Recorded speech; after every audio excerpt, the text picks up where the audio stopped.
And so vertigo, lightheadedness is like you're ready to faint, your blood pressure is dropping.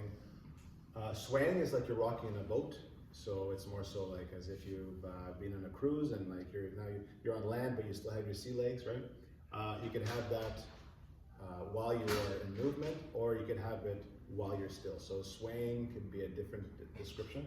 Disequilibrium, which is a tough word to say, but it's one that's actually quite common. And so I would say it's probably the second most common term that I kind of use for patients. It's the feeling of unsteadiness. So it's kind of a tricky term because it's not vertigo, it's not lightheadedness, but it's actually, you don't feel steady on your feet. Some people describe it as your head is a fishbowl, and when you turn your head, the fishbowl, your head kind of is delayed in its response, right? Or others make it as if it's like a bobblehead. So it's very unsteady. And oscillopsia is one that's more so related to strokes. It's more so when your eyes are going up and down. It's quite a distressing one.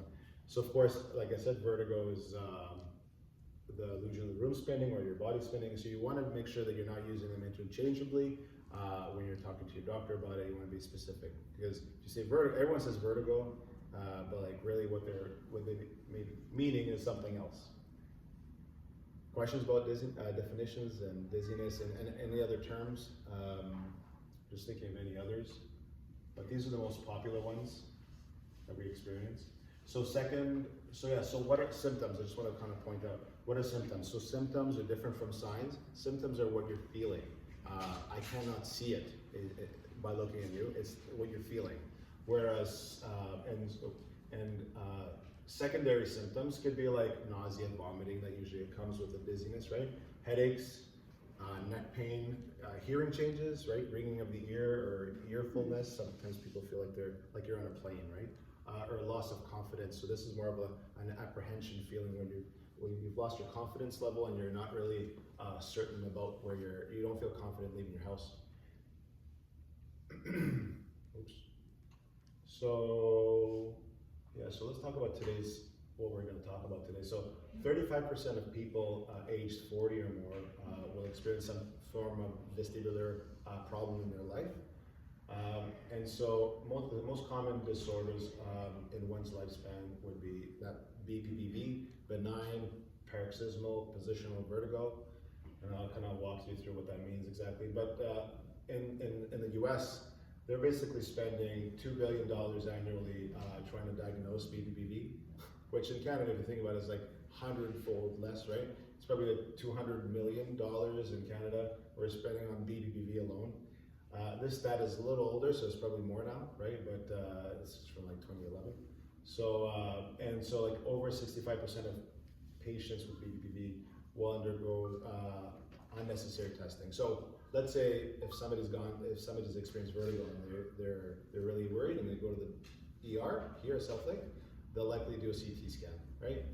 It's probably what they've done if you've had vertigo. They'll do a CT scan to see if you had a stroke. Now, 99 times out of 100 is probably not, but sometimes they'll catch tumors, they'll catch strokes, they'll catch other things, and they have to kind of investigate, right?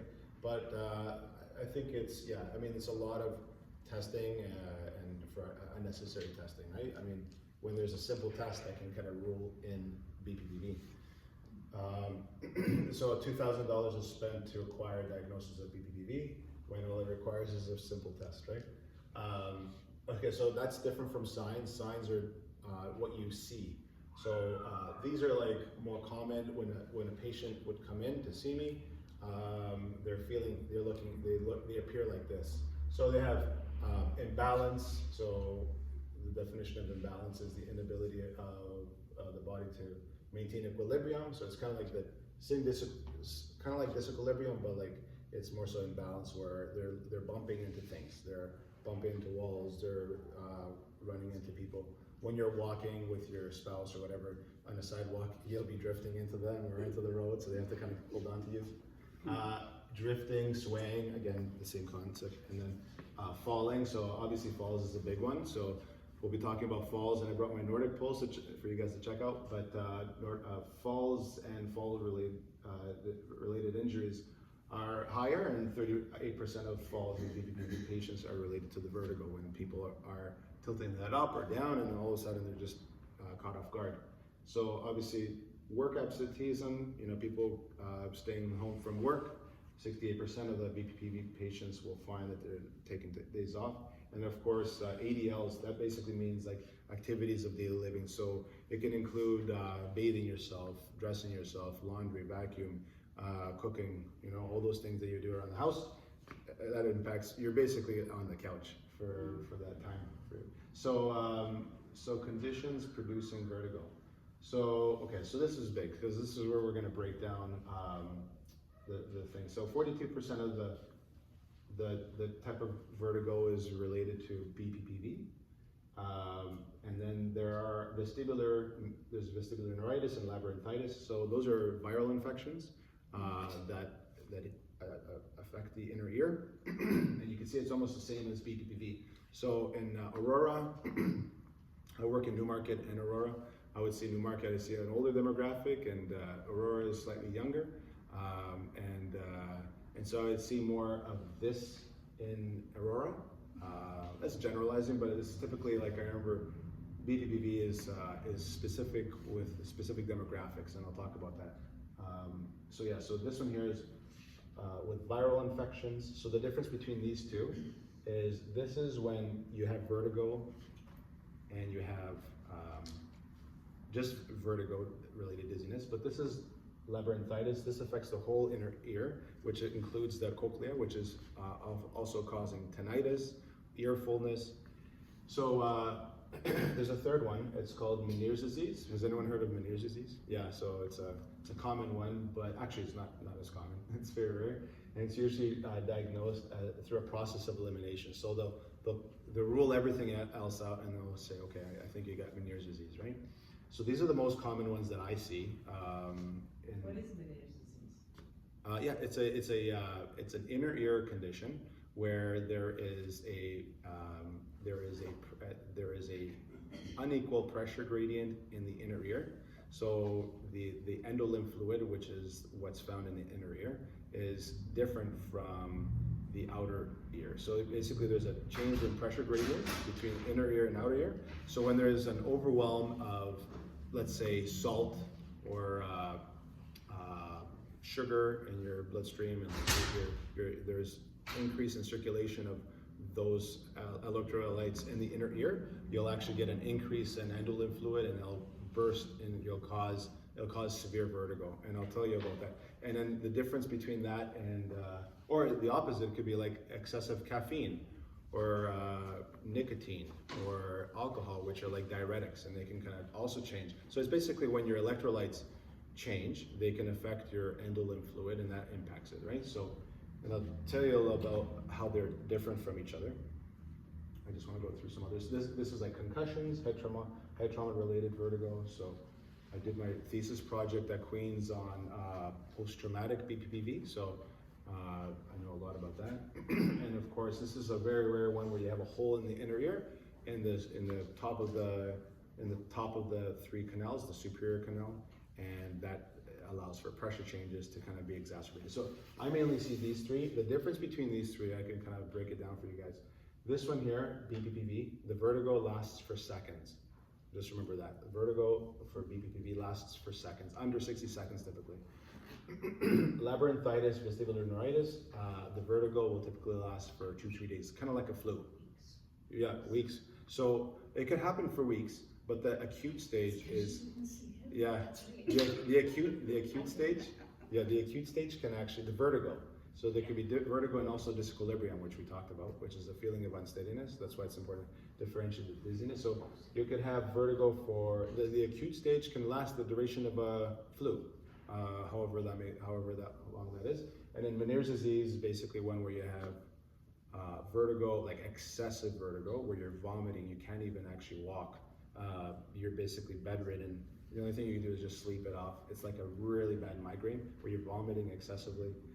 This one here will last around 8 hours. It's the amount of time that it takes for the endolymph fluid to kind of recalibrate in the inner ear. These are more related. This is more concussions, and so this is like inner ear. disorders, and then you'll have neurological disorders, migraines. We talked about them. That's more of a vascular issue, and you can have pain with your migraines, or you could have vertigo with your migraines. This is kind of like you're having a stroke. The vertebral system is the back of the vertebral artery, one of that provides the brain with blood supply. And this one here is related to neck issues. If you've had severe arthritis in the neck, you can have facet issues that could send too much information to the brain and generate dizziness. Okay. Any questions about these? This is, again, kind of tumors and stuff, very rare. Any questions about these? We'll go into this. Yeah? The cervicogenic dizziness, yeah. You said is potentially related to arthritis issues? Neck, yeah, neck pressure, so neck joint compression. So yeah, it's good to talk about these because I likely won't go over these others. I'll be going over this one mainly. But yeah, so with respect to cervicogenic dizziness, if you've had severe neck issues, car accidents, whiplash, falls or whatnot, or previous neck injuries, you'll develop arthritis in the neck, and that could come with bone spurs and so on. So that's just extra feedback that you're getting from the joints to the brain, to the trigeminal nucleus in the brain, and you'll basically develop excessive feedback to the brain, which gives you your dizziness, right? Does that answer your question? Neck arthritis, yeah. Okay, so like with respect to vertigo, what typically, this is more related to vertigo related to BPPV, right? So we talked about benign Can I just go back to the other one? Yeah, for sure. By all means. Sorry. Yeah, no worries. The vestibular neuritis. Yeah. Which is what you diagnosed me. Did I? Yeah. Oh, okay. It's been a while. It's been some time. No, but you were trying all these other positional things, when you drop the head and stuff, and then you said you've been sick, and that's what had happened. What did I say? Have you been sick? Oh, okay, yeah. So does sickness can it lead to that vestibular neuritis one? That's all I'm asking. Yeah. So great question. So you have a viral infection, Yeah. a flu or something, right? And instead of it could hit your sinuses, it could hit whatever, right? It could hit your inner ear as well. Yeah. So it creates this inflammation in the so neuritis basically means the nerve, right? And it affects the inflammation affects the cranial nerve that's related to the vestibular system, right? Yeah. So if you have vestibular neuritis, you're affecting inflammation to the vestibular nerve. If you're affecting labyrinthitis, you've kind of created inflammation and trauma essentially to the nerve that's sending the brain feedback to the vestibular ocular nerve, right? So the vestibular cochlear nerve, which is the nerve that you use for hearing, the nerve that you use for balance. That's good to know that because you can, like, I had her while I was in the hospital and nobody knew what was causing it, and then I found you and you're like, I've been sick because you tried all the other stuff. So if you have that because of a virus, does it go away after the virus is gone? Oh, great question. So like, what can happen is you can recover by default, right? Mm-hmm. If you don't become fear avoidant and you start and you stop and you actually say, okay, I clearly can figure this out on my own. I'm going to start making little walks down the street or with mailbox and so on. You can recover on your own. Sometimes it's really bad. We don't know what we're dealing with, so it's probably better to kind of speak to somebody. But I usually, once I see the person has developed some confidence, I say, okay, you know what? See if you can get a little bit more active. But if you're if it's in the middle of winter and you haven't left your house and like you haven't had enough stimulation, you're not going to actually recover. It needs like a little bit of activity. So your body recovers by kind of movement and learning again, right? So it's kind of like you've traumatized the nerve that gives the brain information from your balance centers, and you haven't done any rehab. It's like you've broken your arm, being casted, and then they remove the cast and you say, okay, you're on your way. But like you still can't move your wrist, you have all this weakness, so you have to kind of do some strengthening, right? Some recovery. Any other questions? Okay, so let's get into the vertigo related to BPPV. So yeah, as you can see, most people who have BPPV, they have issues with rolling over in bed, lying down in bed, sitting up from a lying position. These are very common things that I hear. Also like turning over, and those are the main ones, right? And then walking rapidly, driving a car is very rare, but still happens. So, okay, so it's a peripheral condition because it's in the inner ear, but still not part of the nervous system. So benign means it's a harmless condition, it's completely benign. Paroxysmal it came on spontaneously, just rapidly and suddenly. Vertigo, we talked about it, but it's specific to position. You've put yourself into a vulnerable position, typically tilting down or tilting your head up while you're washing your hair at the hairdresser, right? And vertigo, okay, or the dentist, right? Or turning over in bed. So usually I ask the patient in the history, okay, well, if you're in bed, do you turn to your left or do you turn to your right and get your vertigo? And they'll say, oh, I turn to my left. Okay, so I know to treat the left side, right? And then so of course it accounts for 26% of dizziness. And then this is interesting, out of 100,000 people, 140 will get BPPV. So pretty common, very common actually. I bet you many of you will get it. Why? Because, so let's talk a little bit further about it. So this is the inner ear. So you can see the outer ear, eardrum. This is the middle ear where you have the eustachian tube, and this is the inner ear I was talking about. These are the nerves that get affected by the vestibular infection or the inflammation.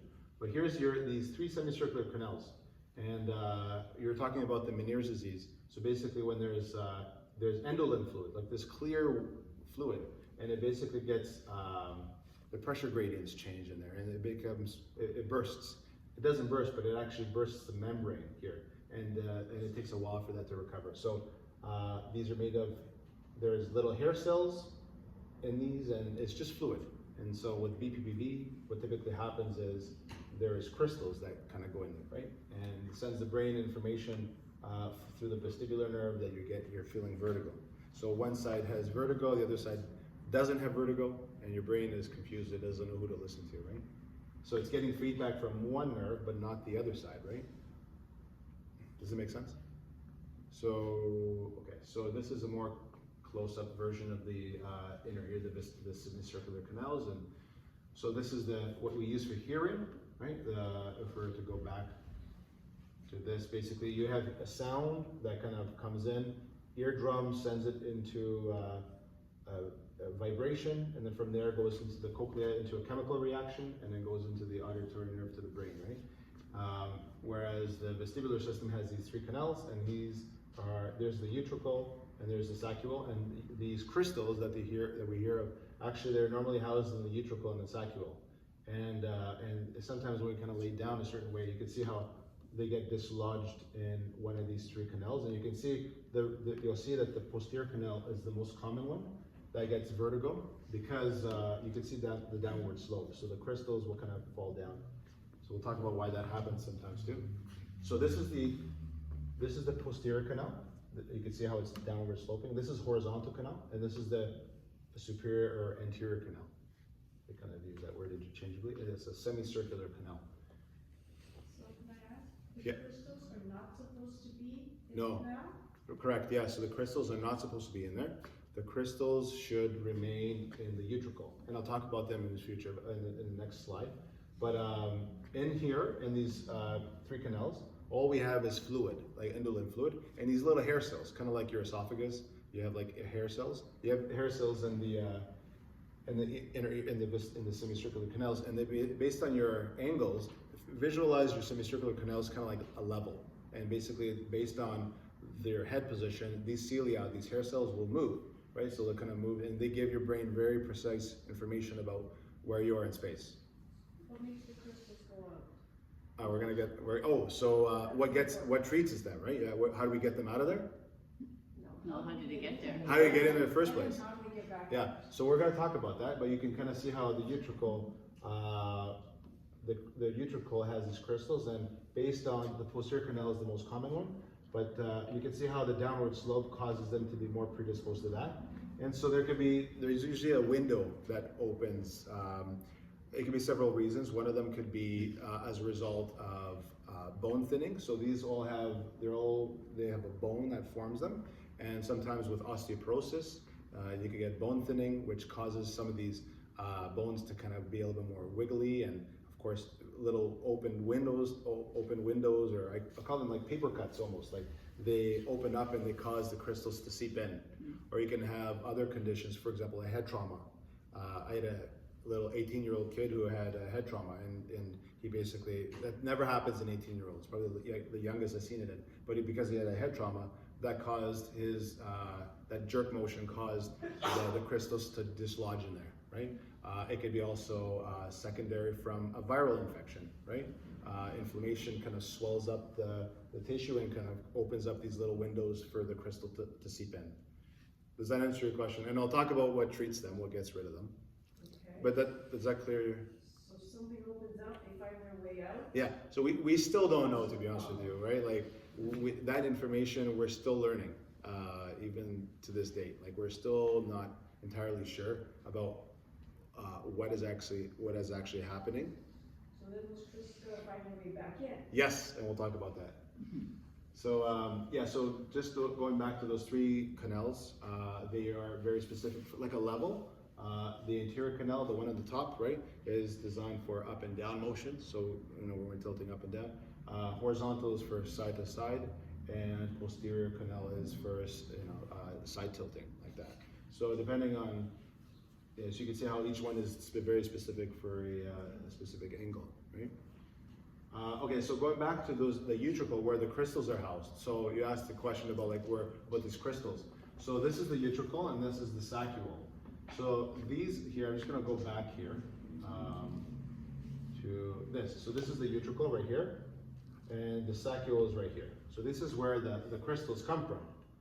And the utricle looks like this, and its responsibility, so it's basically nerve cells, and you can see these are like gelatin. And these are those hair cells that we talked about.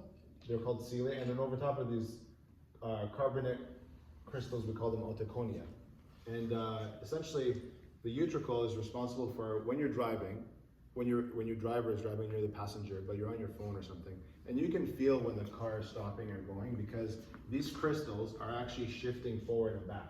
So they give your brain information about forward and back motions. So you could be walking forward and back, but you can detect motion based on them, right? In an elevator, you don't have to be moving because, and you can detect when you're moving up and down because these crystals shift up and down, right? So the saccule is the one that actually causes up and down detection. So these are responsible for linear acceleration, right? And these are for, the semicircular canals are for angular velocity. So if that means anything, angles and linear motions, right? So you can see how the utricle is the one out of the 2 that causes these crystals to kind of seep in because the saccule is kind of out of the way. It doesn't really have any connection with the 3 semicircular canals, so it's mostly the utricle that causes the problem. So can I ask you, so if you have motion sickness, is there any detection to developing vertigo if you have a tendency of being very? Yeah, motion. So that's a great question. So going back to this, so it's probably kind of you're probably more genetically predisposed to it. Probably like the more motion sickness. I think there's some genetic component to it, but also like when you're on your phone and you're not looking at the space in front of you and you're getting motion sickness.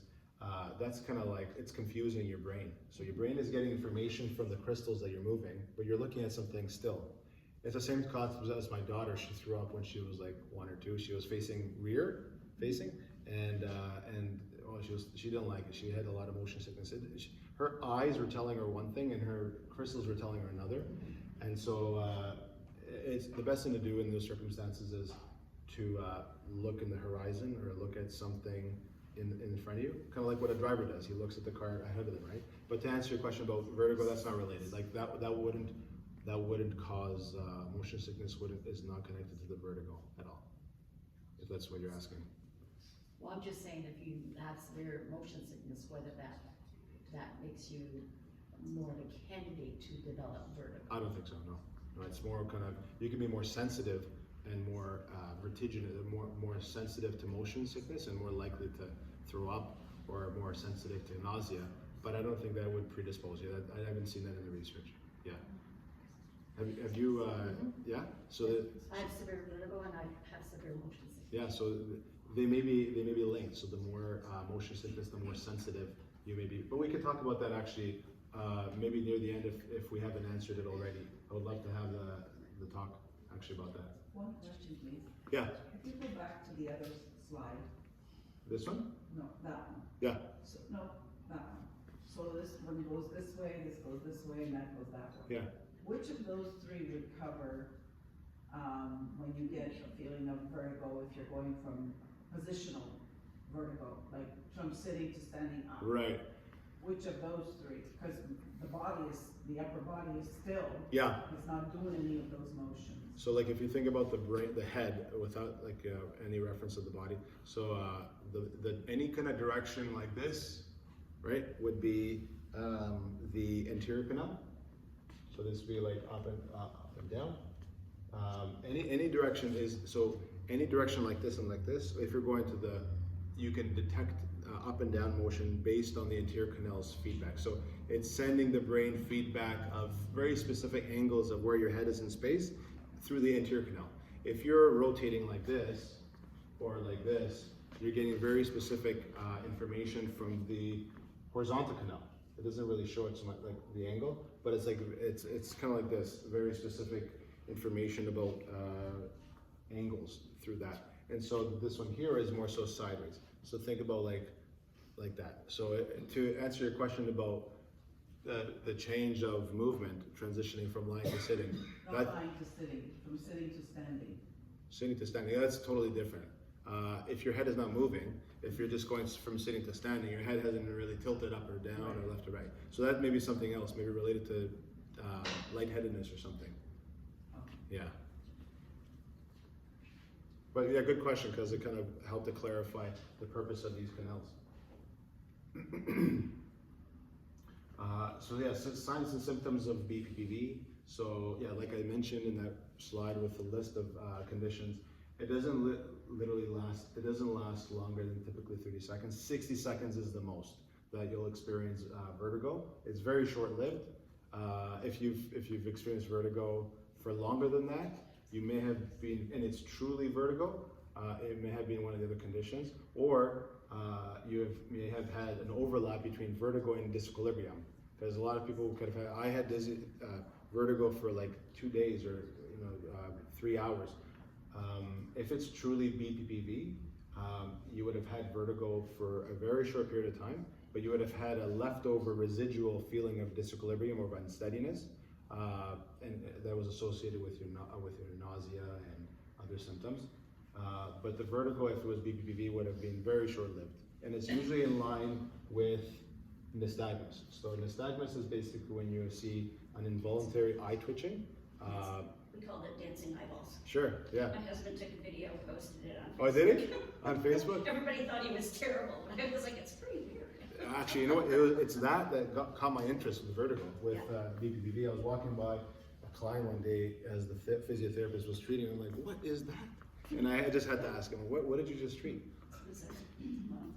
And I got into vertigo because of that. But yeah, the nystagmus is connected to that vertigo the patient is feeling. So I can tell when a patient when their vertigo has stopped because the nystagmus stops at the exact same time, right? And so basically nystagmus is a quick movement in one direction and a slow movement in the other direction. So what's really cool about nystagmus is actually it's an objective measurement. So it actually, when I treat a patient, when I'm assessing a patient, I ask them to keep their eyes open because I can actually see the direction of their eyes. So their eyes, if they're moving upwards, like an upward beating nystagmus, that's the posterior canal. If it's downward beating, which is very rare, it's the anterior canal, like 1% of the population. If it's horizontal, it'll beat sideways. And so I'm teaching you guys my tricks here, by the way, my secrets. So then, if it's the left inner ear, if it's the left, the eyes will drift to the left. If the ear issue is on the right side, the eyes will drift to the right. And it takes a little bit of a skill to kind of learn this nystagmus, but I have some examples to show you guys. Yeah, so this is associated with the other lightheadedness and nausea, disequilibrium, vomiting. About that vomiting, initially when I first started, I had patients vomiting all the time, but then I learned certain breathing techniques, and so that really made a difference. So if you're ever dealing with vertigo, try to kind of practice some strategy of breathing, either diaphragmatic breathing or box breathing or something. Game changer. Like it can totally you can control and regulate your flight or fight response, because when you are going through this vertigo, you have no control over everything, but you do have control over your breath, right? And so like you're feeling like you're going through a roller coaster, but if you can regulate your breathing through the flight or fight response, that is through the breathing that gets. So usually what I teach my patients is actually box breathing. So inhale for 4, hold for 4, and exhale for 8. And hold it for 4 at the very bottom. And that exhalation, if it's delayed longer than the inhalation, the research shows that it's been shown to decrease the sense of arousal. So it helps to downregulate your nervous system. So it helps to kind of control your level of nausea, vomiting. I've been able to bring it down to like maybe 1 a year now because of vomiting, because I teach people that. So so causes of BPPV. Okay, we're talking about this, I think, in the back there. What causes BPPV, right? So so yeah, carbonate crystals. They're called autoconia, and you can see these little crystals. They're normally there, but they get dislodged in the semicircular canal. So 50% is just random. There is no reason for it. But there's a secondary group that's 30 to 50%, which is head traumas, viral infections, Meniere's associated issues, migraines, and inner ear surgeries. So this is important, actually. I want you guys to kind of listen to this one. So what kind of predisposed people to BPPV? So women, unfortunately, have a greater predisposition than men.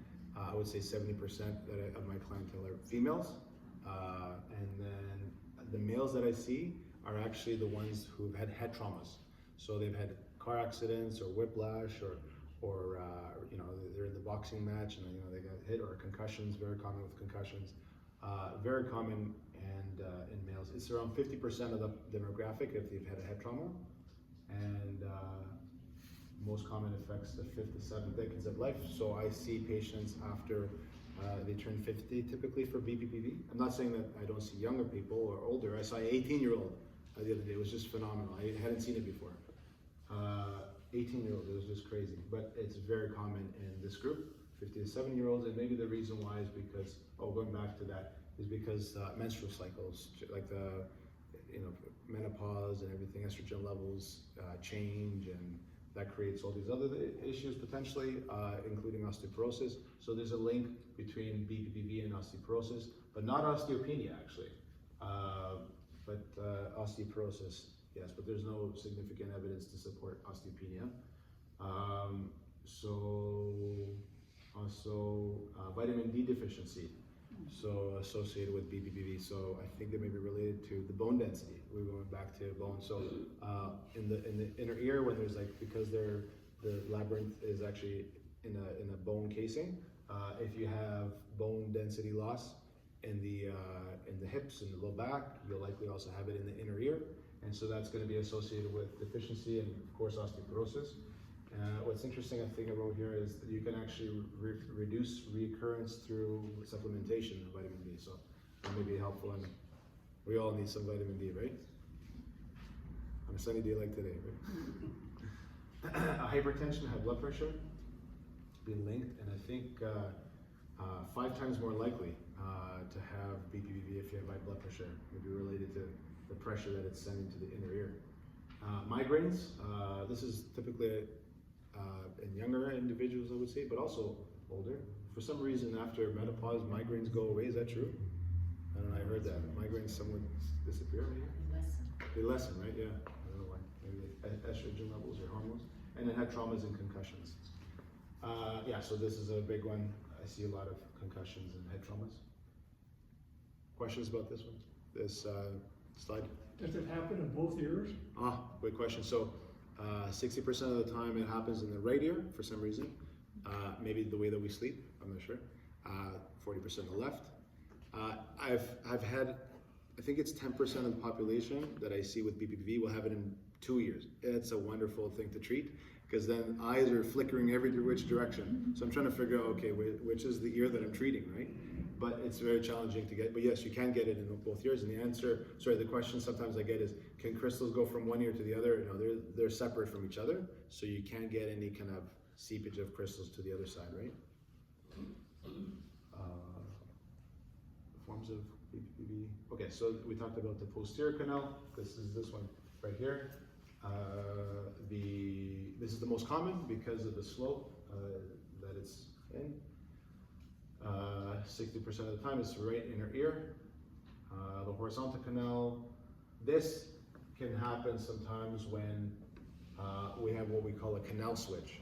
So canal switch is when I'm treating a patient with a maneuver, and the way that they teach, sometimes on these online videos or the posts, they don't actually skip a step.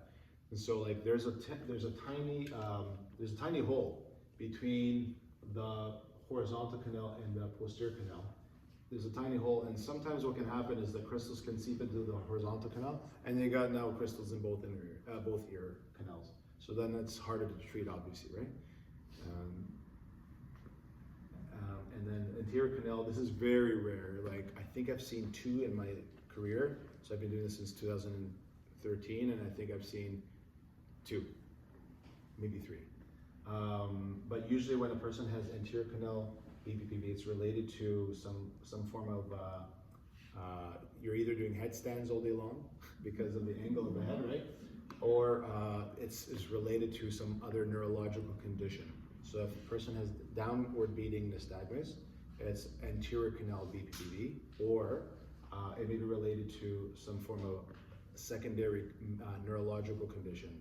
I usually just send to the doctors refer back to the doctor for ENT or imaging or something, right? Because those are not common. I'll try the techniques for that canal, but if they don't work after 1 or 2, I won't keep trying. So there's a difference between canalithiasis and cupulolithiasis. This is just a minor detail. But basically, sometimes you can get crystals stuck in these things called the cupula. It's like a flower-shaped organ in the inner ear. And so for me, it's just more of a diagnosis to kind of specific diagnosis to the doctors. It doesn't really matter. Actually, it does matter because the type of condition determines the type of treatment. So for example, canalithiasis is when crystals are floating through the canal, whereas cupulolithiasis is when the crystals are actually stuck on the cupula. So why this matters is because the treatment would differ. So with the canalithiasis, which are the free floating, you could do a standard epi, which everyone knows, like the standard one that most people Google, or the ear doctors will send off is for that. But sometimes when the crystals are stuck in the canal, in the cupula, I literally have to kind of dislodge, get those crystals separated from the cupula before we can treat it. So it's much harder to treat. So assessment okay, so this is basically just prior to doing an assessment. I usually send a dizziness handicap inventory. I found that specific questions can narrow down the likelihood of BPPV, including, does looking up increase your problem? Yes. Because of your problem, do you have difficulty getting in and out of bed? Yes. Do quick movements of your head increase your problem? Yes. Do turning over in bed increase your problem? Yes. And the last one is, does bending over increase your problem? Yes. So if a person has marked all 5 of these, they have a 35% higher likelihood of actually being diagnosed with BPPV without me even assessing them. So in addition to all those other, the vertigo tests for BPPV, I'll also scan their eyes. We do kind of more stroke-related testing and saccadic eye testing to determine if there's anything, a problem with their eyes. We'll look at their balance. We'll do some more testing for the vestibular nerve to see if that's intact. You'd be surprised how many people don't have good balance, you know? We don't ever work on our balance. we work on it as kids, but never as adults, right? I think we all should work on some balance at some point, you know. Okay, so this is the Dix-Hall Pike maneuver. This is the standard, the gold standard for determining BPPV when it comes to the posterior canal. Two ENTs, Dix and Hall Pike, and they kind of put it together. Essentially, you don't have to dangle off the edge, but you basically lay on your bed, put a pillow there, and you basically kind of angle your head to 45 degrees. And this is where you'll notice the eye twitching. So it's best to be done with a practitioner because we can very accurately angle the head in a specific direction to properly provoke the crystals to move. And of course, we are also looking at the client to see how their eyes are twitching so we can make a proper diagnosis. And from that diagnosis, we would actually treat it. But this is just an example of a guy who has posterior canal BPPV, and you'll see we talked about upbeating. So this guy seems like he's turned to the left, so his eyes will be upbeating and to the left. So let's just see if we can play it. Oh, it's a woman. Placed in the Dix-Hall Pike position. Nothing happens for the first 3 seconds, and then I'm dizzy. you can see it. I'm very dizzy. She becomes very vertiginous and has vertical upward nystagmus with a rotatory component towards the downward ear, which is the left ear. It lasts around 15 seconds. So he's really going away now? Yeah. Yeah, so that's basically what I see. And you guys saw that, right, with your eyes twitching and rotating. But that's very common. That's the most common one that I see. And she had it pretty bad. You know, that's what, 19 seconds, right? So it was average. Okay, so then, you know, these are the type of situations that we want to avoid it. If we're suspecting a viral stroke, if the person has had a stroke, we don't want to be doing any kind of extreme neck bending because of the arteries. Vascular diseases, if you've got severe atherosclerosis or cervical stenosis. We talked about the neck arthritis, so narrowing of the spinal canal is cervical stenosis. The narrowing can narrow the spinal cord even further. We don't want to be doing that. Limited lack of range of motion. I guess this could be related to muscle or joint or whatever, pain. So if a person has pain, we don't want to be doing that. We want to strategically angle their head so that their whole torso, maybe with a specific bed, we can angle their head in a certain way to kind of limit how much their neck moves. This is more of instabilities with Down syndrome or severe rheumatoid arthritis. They've been shown in these specific populations to have instability, meaning a lack of stability between the first and second vertebrae. So when we tilt the head up, the second vertebrae slides forward, causing pinching of the spinal cord, which we don't want to do, right? So we have to make sure that we rule out severe conditions like that. There's also other conditions, but these are the ones with like Ehlers-Danlos syndrome, Marfan syndrome. People have ligamentous issues. And What's yeah, the second one you said? Marfan syndrome. So you're saying this maneuver should not be used in these particular circumstances? Yeah. So going back to that back of the neck, because that's the thing that interests me to pursue. So cervical stenosis, narrowing of the arteries in the neck.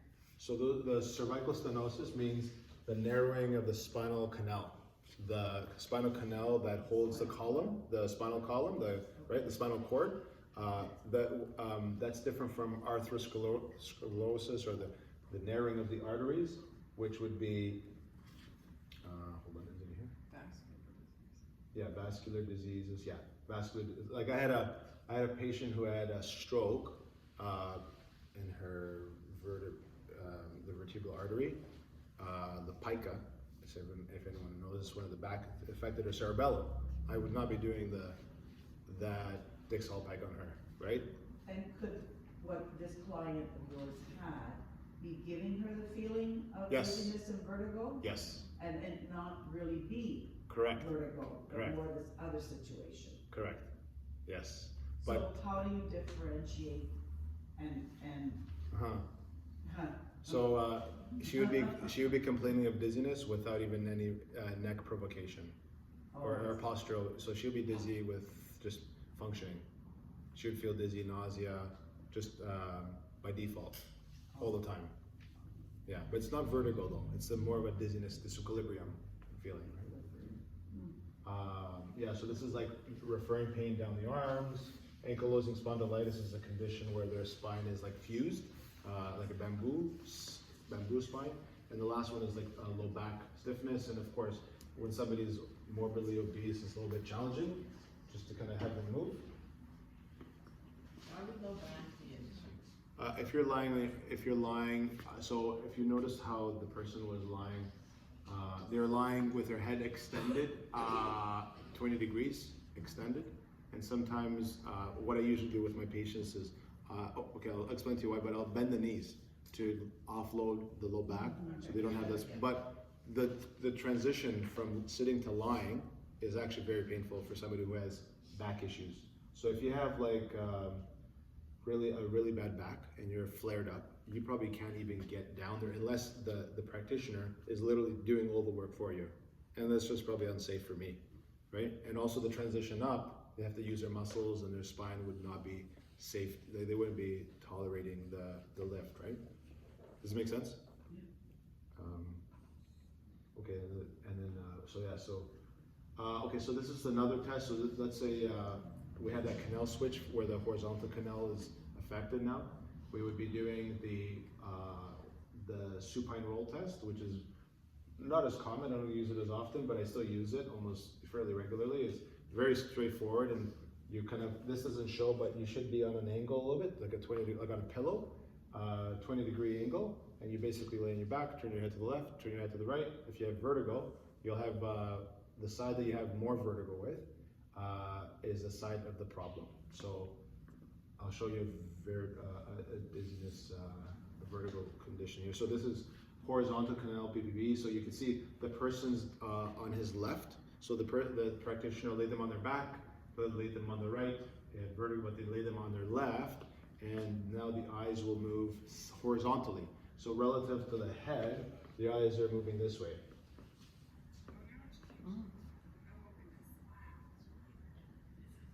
So it's no longer up and down, but it's sideways.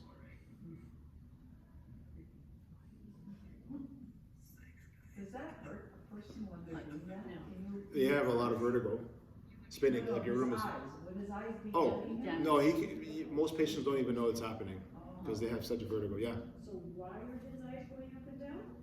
So your brain is actually getting different feedback from both ears. From one ear, it's actually getting the information that you're totally fine. Like it's, okay, you're 90 degrees horizontal, right? But then the other ear, his left ear, it's getting, there's these crystals are trickling down, they're draining down the canal. So they're both affected at this point, both ears? No, one ear is. Because so what's happening is the one ear is telling your brain that there's nothing's the matter. And the other side of the other ear is actually telling your brain that there is a problem, like there's information that you're moving. So your brain is confused, it doesn't know who to listen to, and it kind of sends a message of vertigo in the direction of the side that's the problem. So you may have noticed, I don't know if I could play it again, but the eyes were downwardly positioned to the left. So the fast motion, the rapid motion was downwards, and then the slow motion was upwards. I could play it again.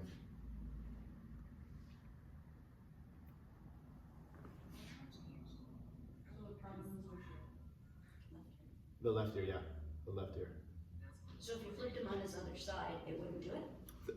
Good question. So what I have to do as the practitioner is I have to lay the person down, and then I ask the person, okay, you tell me which side is worse. So I'll turn them onto the right.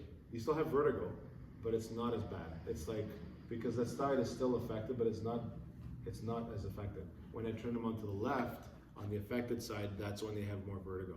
So, and like a lot more nystagmus. So yeah, and again, this has this cupulolithiasis, canalolithiasis concept as well. If the eyes are twitching upwards, don't ask. So the answer, whether it's left or right, is the side that you turn on. Okay, so this guy's eyes are going down. Horizontally. So what happens when they go to the side, up? You did show us the one before and they're kind of going up. Yeah, but if you remember, the person was angled like upright. they were like this, and the eyes were twitching like this, right? So it's the position of the head. Yeah. Is showing us the difference. Correct. Yeah, so the head is horizontal now, and is their left leg on their left side, and the eyes are moving in the same direction. They're moving horizontally. Okay. If that makes sense? Yeah. So if the head was a little bit different, they would look like you're going up. Yeah. Okay. Yeah. Because the other test, Dix-Hall Pike, is laying down, and so the eyes would be moving upwards, right? But now they're on their side, and they're moving in the direction of the side. So it's kind of tricky, but like, you know, I don't expect you guys to understand, you know, but Is it draining now, or because if it yeah. was affected underneath, it would be draining? Yeah, so it's not draining, but it's more so, so if you go back to, you imagine a hula hoop, right? The reason why it stops is because relative to gravity, these crystals are moving through, let's say 30% of the canal. But then once they get to the bottom of the canal, they have nowhere to move. They stop, and they kind of, imagine like sand particles kind of fall into the bottom of the canal, and then they have nowhere to move.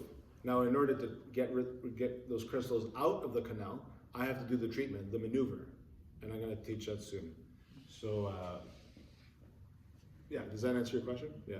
So it's relative to gravity that these crystals are moving with. Do you do the maneuver just for PPV, or Yeah. do you do it also if they have the virus?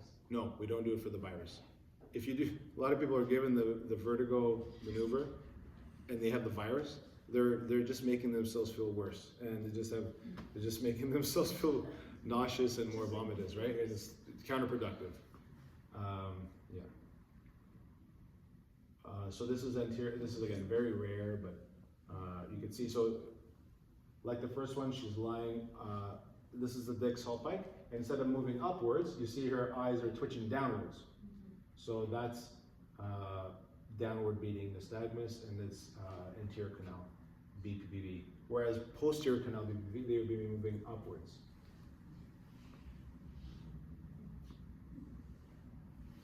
And it's gone, so you can see when the vertigo stops. So how do we treat this stuff? So the modified Epley maneuver, this is like the one that's like the oldest, most researched. It's also called the canalith repositioning procedure. The difference between the modified Epley and the actual Epley is the original Epley had a vibrator that would vibrate the skull, and it would just kind of loosen some of those particles. So but they got rid of that a little later, and they just turned it into the modified Epley, just because everyone doesn't have that vibration device, right? So what is that then if it isn't the vibrator thing? Oh, you just It's a manual treatment? yeah. You basically very simply, if you're to turn your head in the direction of the maneuver, the crystals relative to gravity they would move, and then through the maneuver they will flush out of the canal and go back to the utricle where they came from, that organ, right? So it's 5 positions. I'll go through it with you guys. And based on, you can see here, like this is what I was describing about the crystals. They're just moving, and they find the test basically, they would just stop here, and the person would stop feeling vertigo. But then if you continued the treatment, the 5 positions, they will flush out and they'll go into the utricle. So it's very effective, 93.4% success rate. This is what made me kind of get into this stuff, because it's just in one treatment you can have a person recovered. And I would say this is the most common thing that I treat with, right? So it's called the modified Epley maneuver. Step 1 is being sitting, head rotated 45. So if you're thinking that it's the left ear, you turn your head to the left. If you think it's the right in your ear, based on your like sleeping patterns and so on, you angle your head to the right. Second position is basically keeping your head in that 45-degree angle. You lay down and you slant your head 20 degrees. So usually, instead of doing this, we don't have a modified bed. Just put a pillow under your upper back, and then that will cause your neck to slant. A lot of us have kind of a dowager, somewhat of a slant or a kyphotic posture. So the majority of us can kind of just lay down, and it will be in that 20 degrees to begin with, right? But it's good to kind of have a thin pillow there as a precaution, just to get that angle. From there, you rotate to the other side, and then from there you turn again and you kind of sit up. So usually in this process, so I was talking about the horizontal canal. So here we kind of move the crystals, but then sometimes if you don't have the right angle, you can kind of, some of the crystals can move into the other canal. But our goal is to move them into the utricle. Any questions about this? Just about the virus that you said. Yeah. And that could be just like a common cold or something. Yeah, it could be like, Just the beginning. yeah, so it could be a viral infection or bacterial. But bacterial is very, very low chance, just because the bacteria has to get through the outer ear, then the middle ear, then the inner ear is very rare. Whereas a virus can affect the circulatory system and can get right into the labyrinthine artery and go right into the inner ear and can affect it directly, right? So if there is a viral infection, it can swell up the nerve, it can cause all this havoc, and then as a result, there's been a chance that you could get BPP from the viral infection. Yeah. So with the viral infection, your eye will do the same thing? So yeah, great question. So if you had the vestibular neuritis or labyrinthitis, you would not be moving, and your eyes would be twitching, right? Yeah, and it was, and you didn't do that with me. No, right? Because based on your history, probably Well, I think you did some other tests, like Yeah. probably the moving, and you Yeah, said, yeah. yeah, that's not it. So like the person would be very vertiginous for the duration of 2-3 days, or the duration of a flu, and they would be very vertiginous, meaning like vertigo, nausea, vomiting. They wouldn't need to be moving, and they would be feeling the vertigo. I've seen patients in this state, and they're like very vertiginous. Like you can't do anything with them. They close their eyes, and as soon as they do, like they're falling. So you have to be very careful with them. So once you get the virus, is it common to have it reoccurring? Once you get the virus, And it goes away, you clear yeah, it up? you can get BPPV afterwards. Those are two separate conditions. Yeah? Okay, so the virus, you won't be getting the virus regularly. No. The virus is a flu that can trigger inflammation to the vestibular nerve, and that can affect the nerves feedback to the inner ear, right? But And you have a whole separate thing. yeah, that's like there's a separate program. That's the vestibular rehabilitation therapy. That's like right. So that's like 45% of the people that I see are related to the I guess you could call it vestibular loss, right? Vestibular hypofunction, and the other group could be the BPPV group. So we said 45%. Yeah. So if you have this. Yeah. And. Purely for BPPV, only for And you get over it. Yeah. And then it comes back. Mm-hmm. And you get over it. Yeah. And it comes back. Okay. And you get over it. Okay. And I'm talking months in between. Yeah. So like, how long is it likely to go on for? You're gonna keep. So I've had people do that, and sometimes I'll give them a machine and say, good luck with that. And they do it because they're pretty competent, but sometimes they may not be treating the right canal. So for example, you'll have treated it with the epi, but then some of the crystals, I've seen this, they'll have seeped into the horizontal canal, and you're just not doing the right treatment for the right canal. So like, you'll still be getting vertigo because you're still getting the horizontal canal BPPV, right? Or there's a reoccurrence. So the reoccurrence happens sometimes in 10% of the population, 1 in 10. If you don't avoid, so if you have issues on your left, or this person, let's say if you have issues on your right and you get treated and you're discharged, if you go back to right side sleeping within a couple, 2-3 days, there is a likelihood of some of those crystals seeping back into the canal. It's kind of like a paper cut. You don't want to let it close, heal, and so that the utricle and the posterior canal are like separate from each other. So if you're having continuous recurrence, there may be other issues. There may be, again, osteoporosis. There may be, other things. But if it's worked once, it can work again, and you just do the epi again. It's common, but yeah, to answer your question, like, the vertigo can happen. It rarely happens, to be honest with you. Reoccurrence is 12%, which you'll read soon. Where in, can I ask Yeah. a question? Where in all of these maneuvers would you do any kind of balance testing? Yeah, People part of the want to assessment. design. Part of the assessment would be balance testing. Lauren, how are we doing? Do we have another presentation after this? Okay, decided. So yeah, so balance testing would be part of the initial assessment. I see. Yeah. So the sema maneuver is another one that we use for the cupula.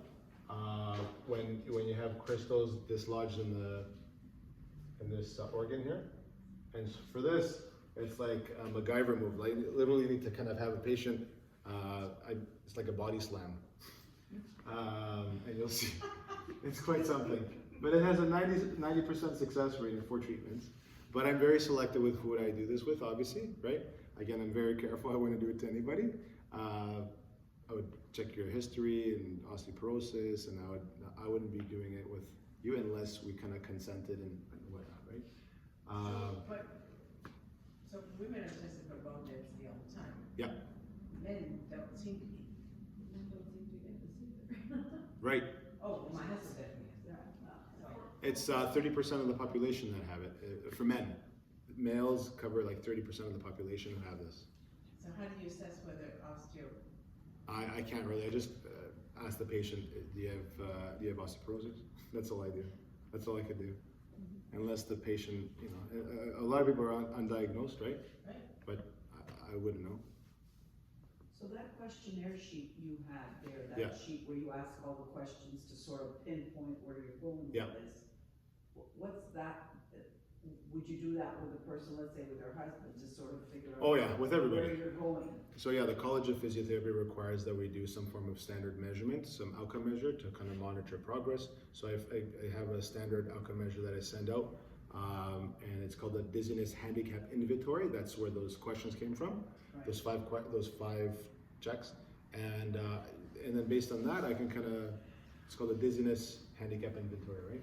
So again, this one here, like I said, is like a body slamming maneuver. So it's obviously burning to people who are a little more vulnerable. It's head and truck movements, but and this again has a higher reoccurrence. So again, you can see it's a quick movement, one way, and then 180 to the other side, because we have to dislodge those crystals.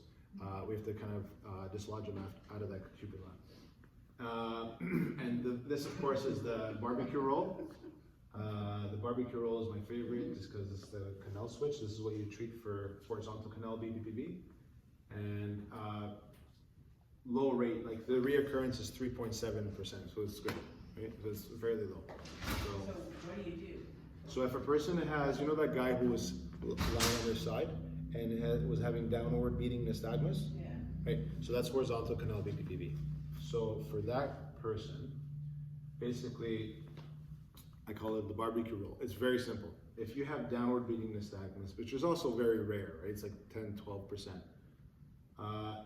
If let's say the issue was on their right side, and you obviously notice that the vertigo is greater that way compared to the other side, you basically you have them, okay, so it's confusing, but the side that's positive, in this case the right, you would rotate in the opposite direction. So this person has a right horizontal canal BPPV. We just determined that based on their eye twitching, and it's more severe on this side. So I'm going to do the treatment now. So the first step is lay them on their back, head slightly tilted to 20 degrees. From there, hold it for 30 seconds, and then from there, their head rotates to the other side. So their head now is turned to the left. From there, they lay on their stomach, and then again, they go back to the original position, 4, 5, right? And then from there, they sit up. So you do literally a 360, and that kind of flushes those crystals out of the horizontal canal. This is easier, but it's just not as common to treat, so it's not as successful if you have posterior canal BPPV. Any questions about that one? No. So this is like where I did my thesis project on the self-apply, and this is where we can get people doing treatments on their own. So it is a 90 to 95% success rate in 1 week with the traditional self-apply. The sema maneuver, which is the body slam one, is 58% after a week. And funny enough, I hate to bash them, but Sometimes the ER doctors send the brand dare off exercise. It's basically, it's worse than actually just doing nothing. So, the brand dare off is basically like a series of up and downs, but you're better, the research shows that you're better off doing nothing than doing the brand dare off technique. It's a very low success rate, 24%. It's just a very old treatment that was introduced back in the day, and I guess they still teach it to the doctor, so I don't know why. So this would be very helpful for people when they're on holidays or it's vacation and they can't get access to the doctor or whatnot, and they need some resource. If you're going to Google anything, you're going to Google the self-Epley maneuver, which is the most popular one. If you're to write anything down, Google that one. That's the most effective, self-Epley.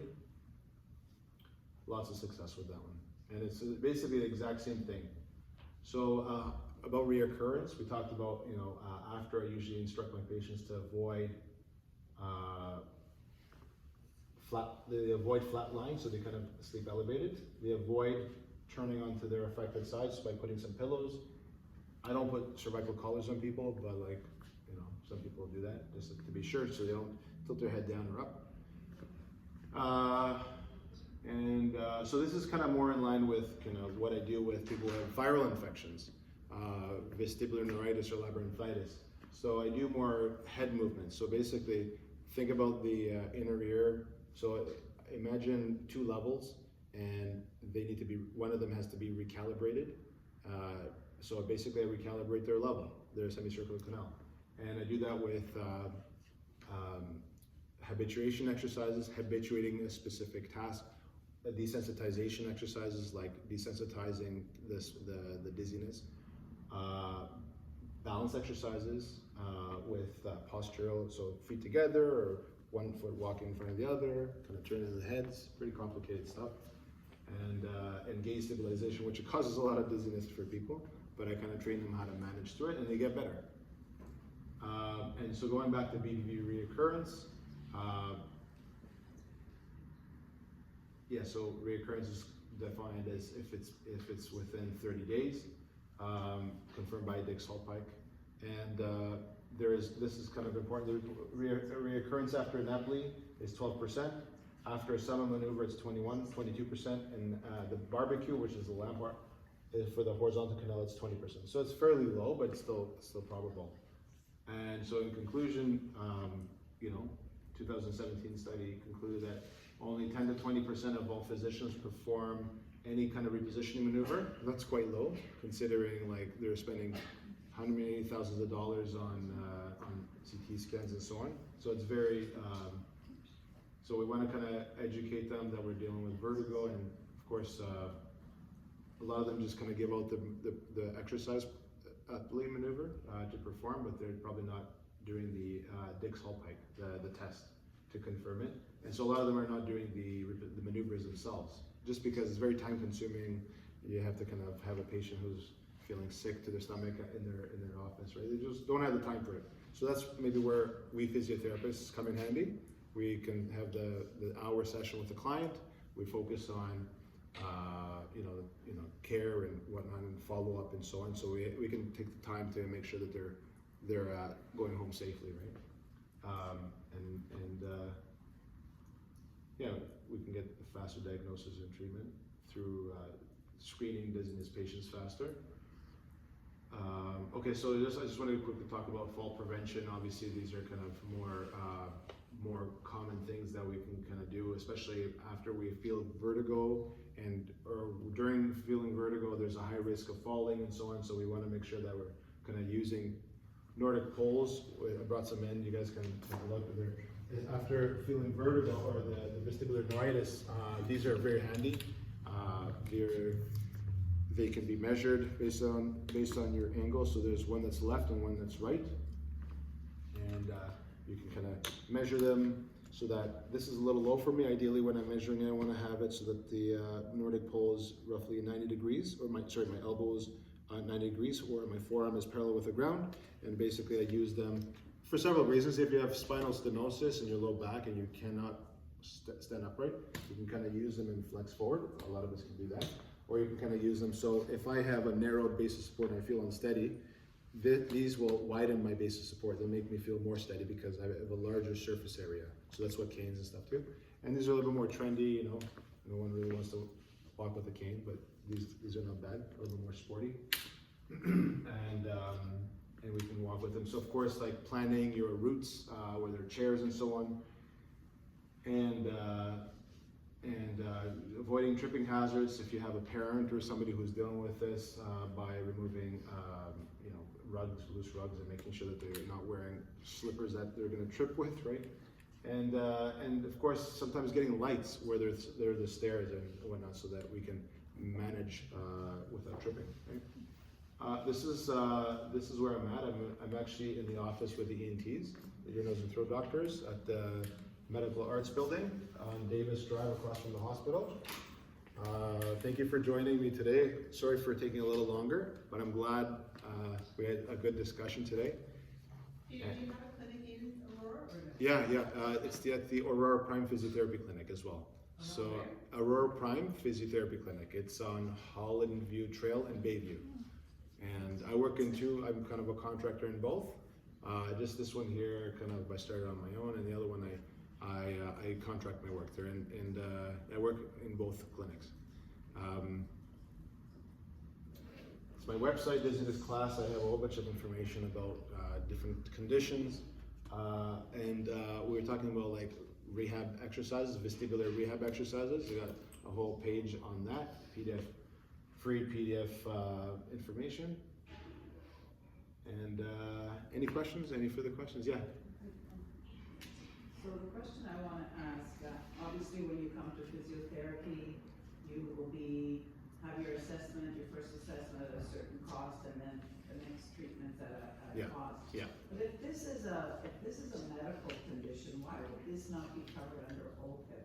So you could go to an OHIP clinic. There are OHIP clinics around. Sorry. That's okay. There are OHIP clinics in the area. If you're looking specifically in Aurora, you live in Aurora, I'm assuming, right? Yeah. You have, I think, certain clinics that are OHIP designated clinics. I could think of a few. But the thing is, you need a doctor's,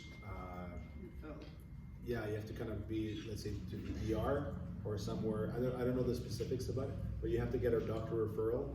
And I think they're allocated a certain amount of money to treat you for 4 sessions or something like that. I'm not sure exactly. I think it's around $300-400 that they have to kind of treat you. So they do whatever they can within that time, with that amount of money. So like you can go to an OHIP covered clinic, but my work is through a private practice. So it's different. Those physiotherapists have the expertise? No. I would say I'm probably one of 3 in York Region. They can say that they have, but they probably just treat with the appli. But like I've taken like extra courses. I've done this for like 10 years. I've probably seen several clients, right? So I kind of, but I mean, they're different clinicians. It's getting more and more popular, and because it's a very, very popular demographic, you know. And baby boomers are aging, so everyone is wanting to, and the funny thing is everyone has dizziness. Everyone knows that somebody who has dizziness, right? But the question is, how do you figure out what kind of dizziness you have, what kind of treatment you need? It's all a little bit different, right? But, and that's where we kind of, the history takes 15 minutes. We would sit down for 15 minutes and I ask you exactly what your symptoms, how did this start? I literally go chronologically, like from the point of your initial symptom. Exactly, like patients are like, why are you asking me such specific questions? Literally, like the first day, how long was your vertigo for? What position were you sitting in? What position were you lying in? What did you do after that? Like, did you go to the bathroom and so on? So I'm very specific, and then kind of we get clarity on their triggers, their aggravating and alleviating factors, medical conditions, medication, and then history, and then after that we go through objectively what we do a whole bunch of testing, balance, neck range of motion, strength to make sure that the neck is good. Then we look at eyes to rule out the 12 cranial nerves for strokes and whatnot. This is what I would do, at least. I don't know about the other physiotherapists. And then go through the nitty gritty with the Dix-Hallpike and other ones to rule out or to rule in vestibular neuritis or labyrinthitis. But a lot of it is like a trained ear to hear their subjective comments, because if you go on ChatGPT, let's say, if anyone knows what that is, you can say, I have vertigo, how do you treat it? They'll probably, you guys know what that is? Yeah. I just discovered it. I just discovered it. I've been avoiding it for all these months, but I'm finally like, my wife and everyone is this, so like if you ask ChatGPT, which is like a general person, they'll probably say a generic generic thing. That's what you'll probably get. But like the history is how it's different from a clinician. Like we'll customize the treatment based on the person, and so I'm not just going to give you a cookie cutter page like the ER would, right? If you're a mechanic and you have issues getting up under a car, that's what I'm going to treat you. That's the type of treatment you're going to have. If you're a person who has a desk job, who has looking at screens all the time, I'm going to diagnose you with a different condition based on that. If you're a mother who has vertigo, I'm going to treat it differently, right? So it's like every person is kind of unique, and so that's where the specialized care comes in. Yeah. I have tinnitus really bad and vertigo, and I don't know if the treatment for vertigo will help with tinnitus. Yeah, so tinnitus is a tricky one. I'm a vestibular person. Tinnitus is the inner ear, but from the cochlea, right? The shell-shaped organ. It's associated sometimes with the labyrinthitis, right? But also can be associated with other conditions like age or cholesterol medication or blood thinners, like because the labyrinth artery goes through this very thin canal, and sometimes if you're getting less blood flow to the organ, because of the blood thinners, you're going to get less nutrition to the organ. It's going to degenerate over time. That's usually what happens as we get older, or when you're younger, you're listening to a lot of heavy metal, rock music, right, or something. Or construction, right, or some form of job that kind of irritated your ear, and so you're paying for it later on. Or you've had a viral infection or something, right? Or Meniere's disease. So that's a common one, which causes hearing loss, progressive hearing loss over your life. So tinnitus, I can't really treat, and your doctors, even the ENTs, are like, sorry. However, you can read some books. There's a really good book called Rocksteady. Rocksteady. It's actually a really good book. If you guys Google it, you'll find it's by an Australian, New Zealand audiologist. She talks about the concept of neuroplasticity and basically becoming desensitized with white noise, pink noise, things to kind of, I never knew what my father-in-law, we went on vacation together and I didn't know why he kept the fan on and TVs on. I'm like, this guy's driving me nuts. It's because he has tinnitus. So he's trying to cancel out that information, and basically I never realized it until after our vacation, and I felt bad, because I was frustrated, but basically what happened was, you use desensitization strategies or, to cancel out. I just remember that. Yeah, it's neuroplasticity. What is it called? Radical acceptance, right? Radical acceptance. Yeah. It's quite interesting that the noise that the fan makes is soothing, yet the noise that the fridge makes is very irritating. Right, I know that's a common trigger. People tell me when they're at the grocery store, the fans. I've never even heard of a fan like in a grocery store, but like that's a very common irritant that people say in grocery stores. Yeah. Which, the tinnitus? Or so Meniere's has some association with. I don't think so. I don't know the literature on like the hereditary nature of it. I don't necessarily think so, but like there are obviously other associative factors like osteoporosis, migraines, right? So the common ones that are the risk factors for BPPV is migraines, head traumas, osteoporosis, high blood pressure. Help me out, guys. Cholesterol, stuff like that. Another one with the illness one, because you have the illness and the inflammation and it happens, the vertigo happens, are you predisposed for it to happen again once you get Say it again, sorry. Like a flu, Yeah. dollar one. Yeah. Yeah.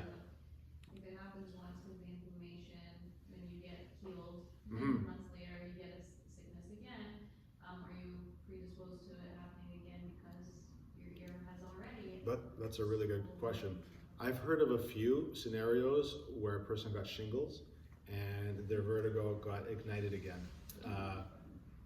It's interesting, but like, yeah, it's almost like the body kind of suppressed it, and then shingles came on and it kind of triggered the vestibular neuritis again. So I've heard of some scenarios. I don't know the literature behind it, but just anecdotally through patients, yeah. Yeah, but like shingles is a common one that people kind of comment about, where it just came out of nowhere, and yeah, that's a common one, yeah. What about removing the anti-nausea patch that you wear on a cruise? Yeah, removing it? When you remove, I took it off, Yeah. immediately got dizzy. Really? Dizzy for like a week. Wow. It's kind of like, it works like gravel, right? Yeah. I'm assuming, so like it kind of And I just dampens. found an article, Yeah. said it was had to do with patch withdrawal. Oh, The wow. doctor I saw did not believe it. So You know, like, it was a scientific article. What? yeah, Is that my problem? No, it's not your problem. it's really interesting. The gravel is it like it dampens the vestibular system, right?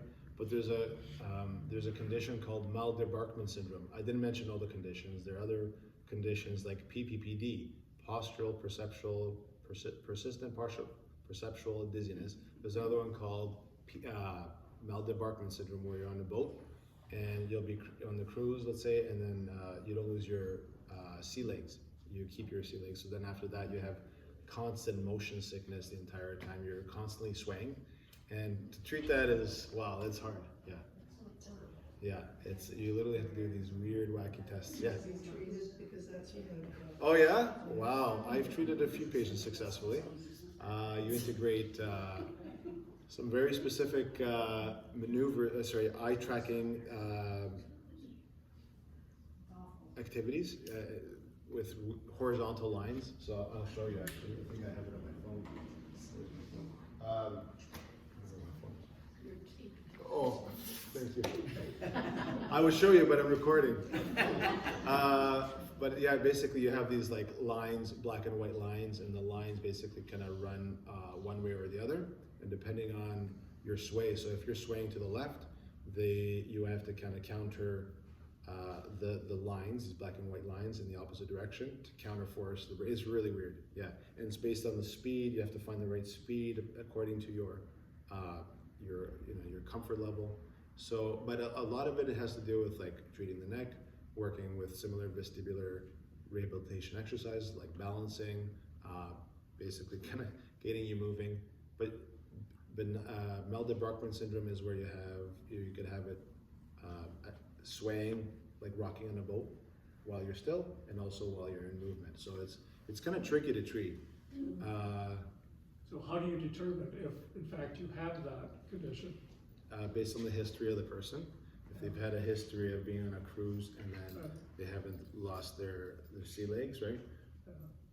I can offer something to that, because I used to be a boater, and we have a boat, and we go out for a day or two or three, come back, and I'd be brushing my teeth, and I'd have the feeling, and when I'm on the boat, it was fine. Yeah. No problem. That's right. Great. I get off, and it would last a day, then 3 days, 4 days, and now I'm like, I don't go, now my husband goes by himself.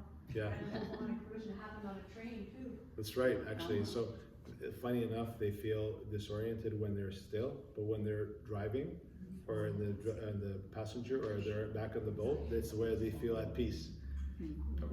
Yeah, it's like, right? It's just strange. So you become, that's where the desensitization type of rehab program is implemented, habituation. You basically use desensitization strategies. So you get them, I would have to show you the app. I could show you the app later. But it's basically the specific eye tracking, and you do specific head movements to get accustomed to that. And you just watch it. You literally look at a screen while these black and white lines are shifting, and it kind of redirects your. Where do you slot that in what you've just told us today? It's very rare. Where do you go? Or go into dizziness? Swaying and rocking on the boat. Swaying. Swaying, yeah, swaying. The type of dizziness would be swaying. Right. Yeah. which is a part of dizziness. Yes, that's right. Dizziness is an umbrella term, and then as subcategories like vertigo, swaying, disequilibrium, lightheadedness, oscillopsia. Yeah. Sometimes I have found, because I move over like this lady too, I'll get home, I'll be standing at the kitchen sink, and I have to actually grab it because I'm feeling like, Yeah. so if I pay close enough attention to what my body is trying to tell me, I have been able to deal with it a little bit with getting rehydrated Mm-hmm. and making sure that I fuel myself with protein at Okay. that moment. Yeah. So sometimes I feel like my body's actually screaming at me for Yeah. something I did, you know, maybe Yeah. too much kids on the road or something. Yeah, like- But no, rehydration has, Yes. and protein. I mean, if anyone's been on the boat and they have like you know the nausea, motion sickness, you basically look in the horizon. You look at something fixed, like a fixed object, and you try to kind of stare at it, and that helps with the motion sickness. No. No. So there's something called optic flow. So if you want to look up optic flow, basically your head and body need to make sense with each other. So if you're passing by, I'm passing by this gentleman, and my eyes are sending that message that my body is moving and my eyes are actually looking in the same direction. It's making sense. That helps to calm the brain from the anxiety of motion sickness. So when we were all locked in our houses during COVID, we were all going stark crazy because the vertigo, the anxiety and it was just overwhelming because we weren't getting that optic flow. So a lot of it has to do with like making sense. So that's why we feel a little disoriented when we're on a treadmill and we're staying still. But then when we get off the treadmill, we're like, oh my gosh, I have to kind of grab hold I of get something. dizzy going up a supermarket Oh yeah, aisle and yes. having the grocery, like on Right. the shelf, so everything on the shelf and me going in the opposite direction. Yeah, so for people like you, I say the best thing you can do is literally anchor your eyes on something, fixate your eyes on something, and kind of stare at it while you're walking towards it. Because you have to kind of give your brain something to kind of fixate That's on. not vertigo. No, That's motion distinct to sickness. my motion, Yeah, which yeah. is a totally different thing. Yeah, exactly. It works actually. If you fixate your eyes on something, it does work. Thanks, guys. Thank you. Well, thank you everyone for coming. Have a good night. We can't forget 800 years. Yeah.